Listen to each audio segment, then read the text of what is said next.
welcome back to Season 2 of the Seaweed Marble Association. Today, the Beach Balls, our hosts, are bringing us out to a brand new event, the Waterslide. This is an interesting one for both strategy and style. The winner of the heat will be the first one to get down to the bottom of the pool, so you can see the test team doing it now. So you have to get down the waterslide, and then the first one to get back down to the bottom and make the turn is the winner. So it's Luna of the Blood Moons and Emerald of the Crystal Crew. Luna should be good in this event, as they were very good in the water race, but the Crystal Crew are going to take it here.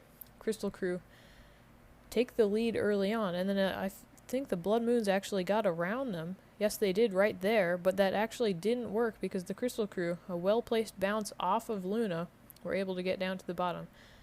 The interesting strategies that we'll see, some marbles want to get out in front so they can hit the turn before their opponent, or another one might need to angle a bounce off of their opponent, as Ray of the Flying Fish did perfectly right there.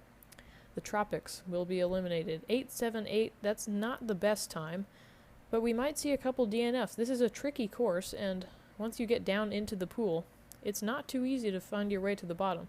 You can see that the Flying Fish are able to bounce off of the Tropics as they make the turn there. Now the Slimy Shells and the Balls of Flame. Slimy Shells trying to go with a similar strategy as we saw from Ray of the Flying Fish, and actually neither one of them is going to cross the line, but the Slimy Shells were quite a bit closer to the end than the Balls of Flame were. So the Balls of Flame didn't get far enough out in front to be able to make the bounce off of the edge, and the Slimy Shells just plowed right into them. And that might be what caused neither one of them to finish. But now we go to the final heat of the first round. Plantain of the Banana Ballers, Shore of the Beach Balls. Beach Balls, they might have a little bit of experience in this event. They bump off of the back, and they're able to get around the Banana Ballers. And actually, the Banana Ballers don't finish the race. They're going to get 8th place in the event. Not what they wanted. So an interesting strategy taken by the host team here. They try to go for the bounce off the wall first. The Banana Ballers try to take the bounce off of the Beach Balls, and it does not work. They end up getting stuck. Now we move to semi-final A. Emerald of the Crystal Crew and Snail from the Slimy Shells. Slimy Shells out in front, and the Crystal Crew, again a similar strategy. Who's going to get it? And it is the Crystal Crew. 0.04 of a second between them. Slimy Shells will move on to the third place round, with the Crystal Crew advancing to the final. This was very close. You can see the Crystal Crew took the same strategy they did earlier on, tried to bounce off of the Slimy Shells, and they barely hung on.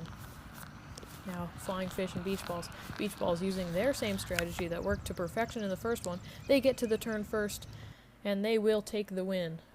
They're so good at finding their way around their opponent once they get into the water.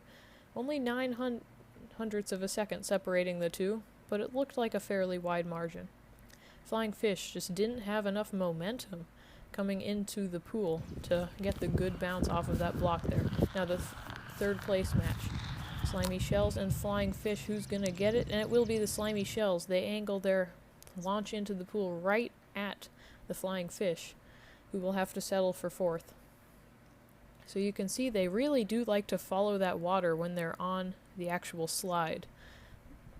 I think it might slow them down quite a bit if they go over to the drier part of the track. And now the final. Crystal Crew get out in front. That's not what they've been doing so far, but will it work? It will! They'll get to the turn first, and they will beat out the Beach Balls. The Crystal Crew, their first ever medal, and it's gold. Their fans have got to be thrilled. They have not had the best season so far. Yeah, halfway through these games, and they were medal-less. But their first gold medal comes in the Waterslide. And a great time, I might add. 6:87, that's the fastest time of the day. One of the fastest. And there is your podium. Crystal Crew on top, the Beach Balls in second, and the Slimy Shells in third. So it's the Beach Balls who take the lead. They switch spots with the Blood Moons. The Slimy Shells stay in second, but only 3 points between the top 3 teams. Then a little gap down to the Balls of Flame in fourth, then the Tropics, Flying Fish, and the Crystal Crew move into a tie with the Flying Fish for 6th after their gold medal, and the Banana Ballers drop back down to 8th. We'll see you next time. Thank you for watching.